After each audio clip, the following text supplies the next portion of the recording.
Hello အားလုံးပဲမင်္ဂလာပါကျွန်တော်ကတော့စီးလွယ်ပါဒီနေ့မှာတော့ကျွန်တော်ဒီ old school iMac ကို macOS စီကိုရဘယ်လိုတင်မလဲဆိုတာနဲ့တင်ဖြင့်ဘာတွေလုပ်လို့ရမလဲဆိုတော့ကျွန်တော်စမ်းကြည့်ကြပါမယ်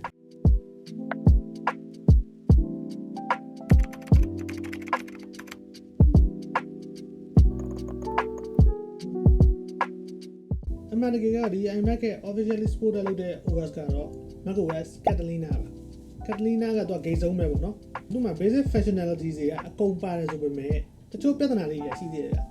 ဥပမာ App Store ပေါ်မှာတချို့ apps တွေကို download မရတော့ macOS ဘယ်လောက်နဲ့အထက်မှာရတော့မယ်ဆိုတဲ့ဟာမျိုးတွေတချို့ဟာတွေမှာတော့မရတော့ App Store မှာမဟုတ်တချို့ website မှာdirect download ရတဲ့လို့ Chrome လိုမျိုး Spotify လိုမျိုးကအစားတော့ latest version ကို website မှာ direct download မရတော့သူ့ထက်နေတဲ့ version တွေကိုမှဟိုကြောင်ရဒီကြောင်ကြားမှာသွားရှာပြီးတော့ compatible ဖြစ်တဲ့ version ကိုလိုက်ရှာရတဲ့ပြဿနာရှိတယ်အဲ့လိုပြဿနာမျိုးတွေလည်းဖြေရှင်းပြီးသားဖြစ်အောင်နောက်တစ်ခုကသူ့ရဲ့ aesthetic ပေါ့ဗျာသူ့ရဲ့ဒီ Catalina ကနေ Pixar ကိုပြောင်းသွားတဲ့အချိန်မှာသူ့ရဲ့ UI ရော UX ရောတိတိတတာကိုပြောင်းသွားတာ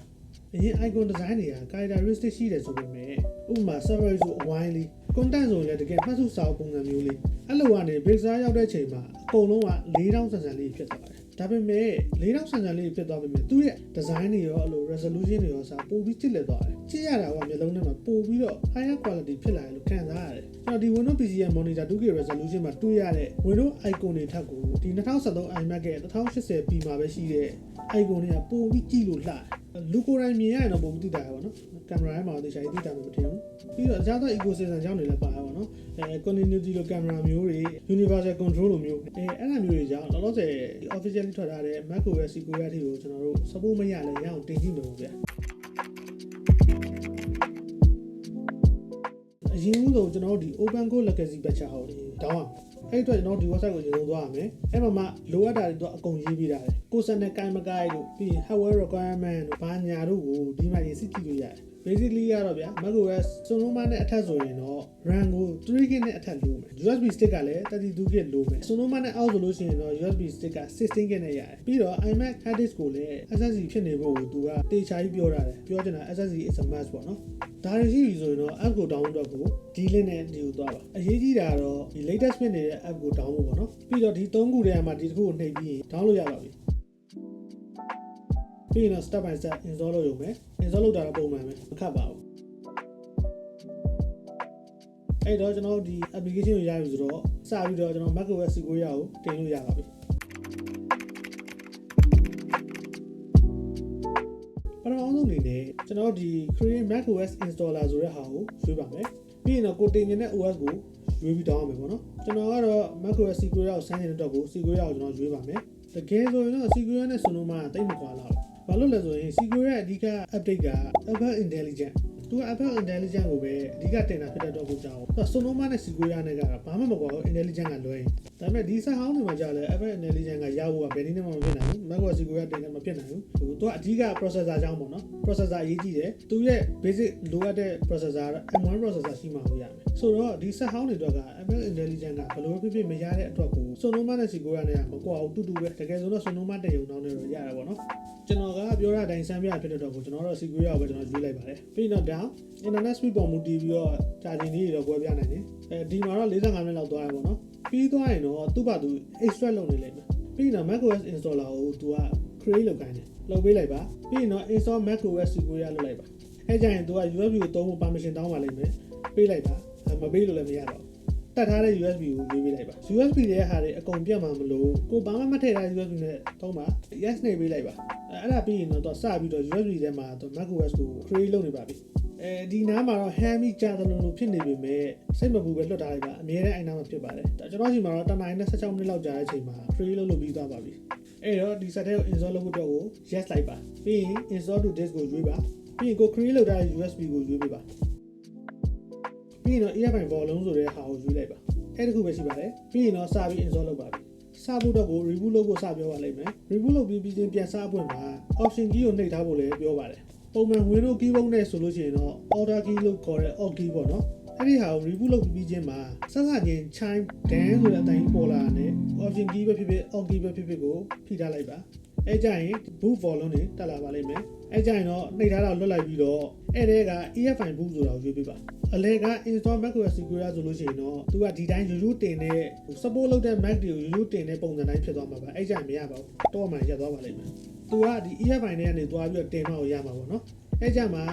install macOS Security ဆိုတော့ရွေးပေးလိုက်ပါ2မိနစ်3မိနစ်လောက်နေလို့ရှိရင်ဒီလိုရောက်ပါပြီအဲ့ဒီမှာ reinstall macOS Security ဆိုတာကိုရှိတယ်အဲ့ဒါကိုရွေးလိုက်ရင်ရပါပြီကျွန်တော်ကတော့သိကြစေချင်လို့ SSD ကိုဂျားထဲမှာ format ချလိုက်တယ်ပေါ့နော်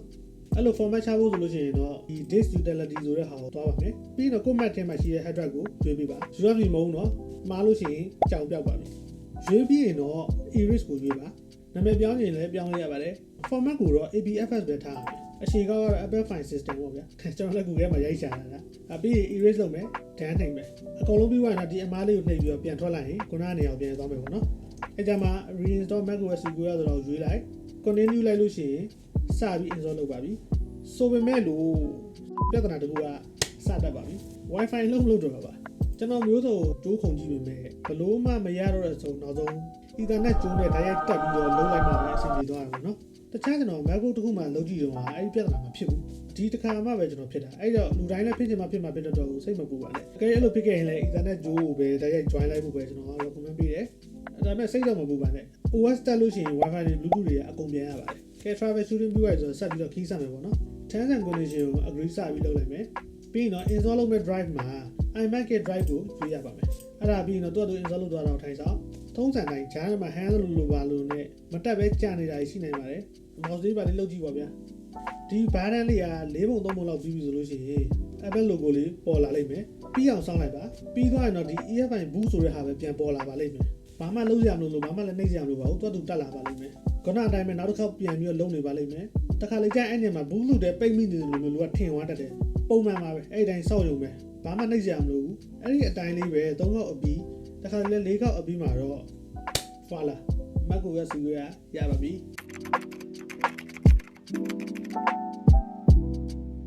ပြီးရင်တော့ပုံမှန် iMac ကိုစတက်လုပ်တဲ့အတိုင်းပဲကိုနေထိုင်ရာကဘာကြီးရဲ့တီနေရာကိုရွေးပြီးရင် language ဘာညာရွေးပြီးရင်တော့စတက်လေးလုပ်သွားရုံပါပဲ login အတွက် account လုပ်မယ်ကျန်တာကတော့အဆင်ပြေလို့ဖြည့်ပြီးသွားရင်တော့ welcome to Mac နဲ့အတူ OS ကစပြီးတော့တက်ပါပြီဒါပေမဲ့ဒီတိုင်းဆိုကျွန်တော်ဒီ iMac ကိုဖွင့်တဲ့အတိုင်း USB stick ကိုထိုးပြီးတော့ဖွင့်နေရမယ်သူက key လို့ဖြစ်နေမှာပေါ့ဘာလို့လဲဆိုလို့ရှိရင်ဒီ USB stick ထဲမှာ OpenCore Legacy Patch ကြီးကရှိနေသေးလို့အဲ့ဒီတော့အဲ့ဒီဟာကိုဒီ iMac ရဲ့ SSD တွေကိုပြောင်းပြီးထည့်မယ်ပေါ့နော်အဲ့လိုလုပ်ဖို့ဆိုလို့ရှိရင်တော့ဒီ Mac ကိုစပြီးတက်တဲ့အချိန်မှာသူ့ prompt လေးပေါ်လာလိမ့်မယ်မပေါ်လို့ရှိရင်လည်း reset ချလိုက်အားမဖြစ်ဘူးအဲ့ဒီမှာ okay နေပြီးတော့ install to disk ဆိုတဲ့ဟာကိုဒါတော့ keyboard ဒီတက်မဖြစ်လို့လုပ်ခိုင်းတာပါခုနကလည်းဘာမှမဆိုင်ဘူးနော်ပြီးရင်တော့ခုနက USB ထဲမှာ install လုပ်ထားတာကိုဒီတစ်ခါမှာတော့ဒီ iMac ရဲ့ SSD drive ကိုရွေးပြီးတော့ EFI volume ဆိုတဲ့ဟာကိုရွေးလိုက်ရင်ရပါပြီအဲကြရင်တော့ reboot တောင်းတစ်ခေါက်ထပ်လုပ်မှာပေါ့နော်နှိပ်လိုက်ပါ reboot ကျသွားရင်တော့စသချင်း chime လေးပြန်တက်လာတာနဲ့ USB stick ကိုဖြုတ်လိုက်လို့ရပါပြီပြီးပြန်တက်မှလည်းဘာမှရွေးစရာမလိုဘူးသူ့ OS တက်လာပါလိမ့်မယ် Mac ကိုဖွင့်တဲ့အခောက်တိုင်းအဲ့တိုင်းပဲသွားမှာပါဘာမှရွေးစရာမလိုပါဘူးကဲပြန်တက်လို့ရှိရင်တော့အားလုံးပြီးသွားပါပြီမတက်လို့ရှိရင်တော့ sign up ပြေးလိုက်ပါနောက်တာပါဗျဒီရောက်တော့မှတော့အကုန်လုံးတက်ပါတယ်ဒီ prompt လေးပြန်တက်တာတော့ကျွန်တော် USB stick မဖြုတ်ရသေးလို့ပါဒီတိုင်းဖြုတ်လိုက်လို့ရပါတယ်ကျွန်တော် Wi-Fi စမ်းကြည့်တယ်အကုန်ပုံမှန်ပဲ display brightness တွေပါကျွန်တော်စမ်းကြည့်တယ် speaker တွေလည်းအကုန်လုံးလုပ်တယ် map တွေဖွင့်ကြည့်တယ် location service တွေအကုန်ကောင်းတယ်Safari နဲ့ web browsing လုပ်ကြည့်တယ်ဒီ iPhone mirroring ဆိုတဲ့ဟာတော့လုံးဝမရဘူးဘာလို့လဲဆိုတော့သူက Apple Intelligence နဲ့ဒီကဆိုင်နေတာမလို့ပေါ့နော်ပြီးတော့သူကနောက်ပိုင်းထွက်တဲ့ iMac တွေမှာ T2 security chip ဆိုတဲ့ဟာလေးပါတယ်အဲ့ဒါနဲ့ပါမှသူကအလုပ်လုပ်တာဘယ် set တွေမှာပါလဲဆိုတော့ဒီ set တွေမှာစပါပါတယ်ပြီးတော့ကျွန်တော် widget တွေထည့်ကြည့်တယ် live wallpaper ရဲ့ quality ကတော့ share ပဲ landscape တွေ cityscape တွေအဲ့ဒါတွေအကုန်လုံးတော့ down ပေးရတယ် file size တွေကတော့နည်းနည်းကြီးတယ်ဆိုတော့ကျွန်တော်ဒီ quality ကောင်းတဲ့ live wallpaper ကြီးကသူက screen lock ဖြစ်နေတဲ့ချိန်မှာ live ဖြစ်နေတာပေါ့နော်ဒီတိုင်း set ကို shut down ချပြီးတော့ပြန်ဖွင့်မှာတော့ live ဖြစ်နေမှာတော့မဟုတ်ဘူးသူက screen lock ဖြစ်နေတဲ့ချိန်မှာပဲသူက live ဖြစ်တာသူက login ဝင်လိုက်တာနဲ့လှုပ်နေတဲ့နေရာရောက်လေရက်မှာရက်ပြီးတော့အဲ့နေရာ wallpaper ဖြစ်သွားတာကြည့်ရတာတော့မျက်စိပတ်တာတော့တော်ဦးဖြစ်တာပြီးတော့တော့ကလည်း snap ပြီးဖြစ်မဖြစ်ကိုဟိုရှောင်းနေဒီရှောင်းနေကျွန်တော်ရှောက်လုပ်ကြည့်တယ်ဟိုရှောက်ဆွဲဒီရှောက်ဆွဲလုပ်ကြည့်တယ်ပေါ့နော် user တွေလည်းဖွင့်ကြည့်social media လည်းကြည့်ရှုံးလို့ iPhone တွေပဲဝယ်ကြည့်စရပါဗျာ Bluetooth controller လေးပါလေးချိတ် game လေးပါလေးနည်းနည်းပါဆွဲကြည့်ရပါဗျာဒါကတော့ကျွန်တော်ရှေ့ဗီဒီယိုမှာတော်တော်များပြောခဲ့ပြီးပြီ Indie game လေးတွေကတော့ AACC ပဲဒီ game ကတော့ကျွန်တော် resolution ကသူပေးထားလို့တာပြောင်းရတာ pixel graphic တွေကကြတော့ဘာမှသိမကွာဘူး resolution ဘယ်လောက်ပဲမြင့်မြင့်ပေါ့နော်ဒါပေမဲ့ဒီ game ကတကယ် dark ဖြစ်တဲ့ game ပြပြီးတော့သူ့ရဲ့ atmosphere ရဲ့တကယ်ရှစ်ချက်လောက်ရှိကြည့်လိုက်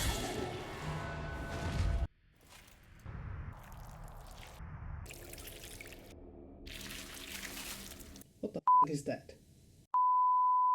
ပြီးတော့ဒီဆက်ရဲ့ပေါင်းတွေကိုနည်းနည်းလေးတွန်းကြည့်ဖို့အတွက်ကိုကျွန်တော် Borderlands 2လောက်စော့ကြည့်မယ် resolution လောက်ကိုတော့1080နဲ့ကျန်တာကို medium လောက်ထားကြည့်မယ်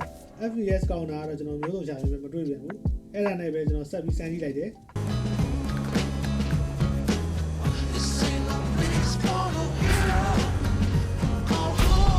Wow intro ကတော့တော်တော်မိုက်တာဗျတခါမှဒီ iMac ပေါ်မှာဒီ game ကိုကျွန်တော်မစော့ကြည့်ဘူးပဲ play ပဲတော်တော်ဖြစ်တာဗျ FPS ကိုတက်တီးလောက်မှာ lock လုပ်ပြီးတော့တော်တော်လေးကို smooth ဖြစ်တယ် Steam မဲ့လာတော့လည်းမဟုတ်ပြန်ဘူးကျွန်တော်ဒီ Epic မှာရှိတဲ့ free ရတဲ့ game လေးတွေတော့ဂုံးစင်းတဲ့ game လေးတွေပေါ့ဗျာအဲ့ game လေးကျွန်တော်နည်းနည်းစမ်းပြီးစော့ကြည့်တယ် Mac ပေါ်မှာရတဲ့ game ပေါ့နော်ဒီ Inside ဆိုတဲ့ game မှာသူကအရင် Limbo ဆိုတဲ့ game တစ်ခုရှိတယ်အဲ့ game ရဲ့ creator တွေကထပ်ထုတ်ထားတဲ့ဒုတိယ game ပေါ့နော်သူက creepy and chill ဖြစ်တဲ့ style လေးပေါ့သူကပြီးတော့သူကတကယ် one of my favorite game တွေမှာလည်းပါတယ်သူက loading လေးမှာတော့ second 3ကိုလောက်ဆောင်ရတယ်ပြီးတော့စောစောနဲ့ Bro what the fuck Anyway ဒါလည်း AC ဆော့လို့ရပါတယ်ပြီးတော့တခြား indie game လေးတွေလည်းကျွန်တော်နည်းနည်းလေးစမ်းပြီးဆော့ကြည့်တယ်အကုန်လုံး AC ပဲခက်ကငေါတာနည်းနည်းပါးပါးလေးတော့ရှိတယ်ဒါပေမဲ့နည်းနည်းမှနည်းနည်းလေးအကုန်အစင်းပြေတယ်ဆော့နေနေစမ်းနေတာမေးပြီးတော့ကျွန်တော်အကြိုက်ဆော့လိုက်တယ်ကျွန်တော် game စမ်းကြည့်ပွဲဆိုတော့သူ့ရဲ့ ecosystem လေးတွေလုံးလုံးကိုလည်းကျွန်တော်ထပ်ပြီးစမ်းကြည့်မယ် airdrop ပို့ကြည့်တယ်အဆင်ပြေတယ်iMessage တွေပါတယ်အကုန်လုံးလုပ်တယ် Face Sign တွေပါတယ်လည်းအကုန်လုံးလုပ်တယ် Face Sign ကိုမှကြတော့ဒီသူ့ရဲ့ဒီ iMac ရဲ့ original webcam ပြင်ဟိုမှာဒီ iPhone camera ကို webcam အနေနဲ့သုံးတဲ့ဒီ continuity camera ကလည်းအဆင်ပြေတယ်ဗျကျွန်တော်အဲ့ဒါရမယ်လို့တော့မထင်တာဘူးဒါပေမဲ့တော်တော်အဆင်ပြေသုံးလို့ရတယ်အဲ့ဒါခုရှိတာ iPhone ကိုတော့ဒီ iMac နာကတ်ထားမှတော့အဆင်ပြေတယ်နည်းနည်းဝေးဝိုင်းတော့ထစ်တာကြီးပြတ်သွားတာကြီးဖြစ်တယ်ပြီးတော့ကျွန်တော်ဒီ universal control ဆိုတဲ့ဟာလည်းကျွန်တော်စမ်းကြည့်တယ် universal control ဆိုတာဒီ Mac နဲ့ iPad နဲ့ကို mouse တစ်ခုတည်းနဲ့အဆင်ပြေဟိုဘက်ဆွဲလိုက်ဒီဘက်ဆွဲလိုက်လုပ်ပြီးတော့သုံးတာနှစ်ခုလုံးတစ်ပြိုင်နဲ့သုံးတာပေါ့နော်ဒီ second screen အနေနဲ့သုံးတာမဟုတ်ဘဲနဲ့ iPad အနေနဲ့ပဲသုံးတာမျိုးပေါ့နော်အဆင်ပြေတာပဲဗျပြီးတော့ Apple နဲ့ဒီ iMac ကို Apple TV ပေါ်မျိုး LAN stream တာမျိုးကလည်းအဆင်ပြေတယ်ပြီးတော့ဒီ home kit ကနေလည်း home device တွေကို control လုပ်တာမျိုးမှလည်းအဆင်ပြေတယ်ခုနကကျွန်တော်ပြောပြထားတဲ့ဒီ App Store ပေါ်မှာတချို့ down များတဲ့ apps တွေကိုလည်း down ရတာအဆင်ပြေတယ်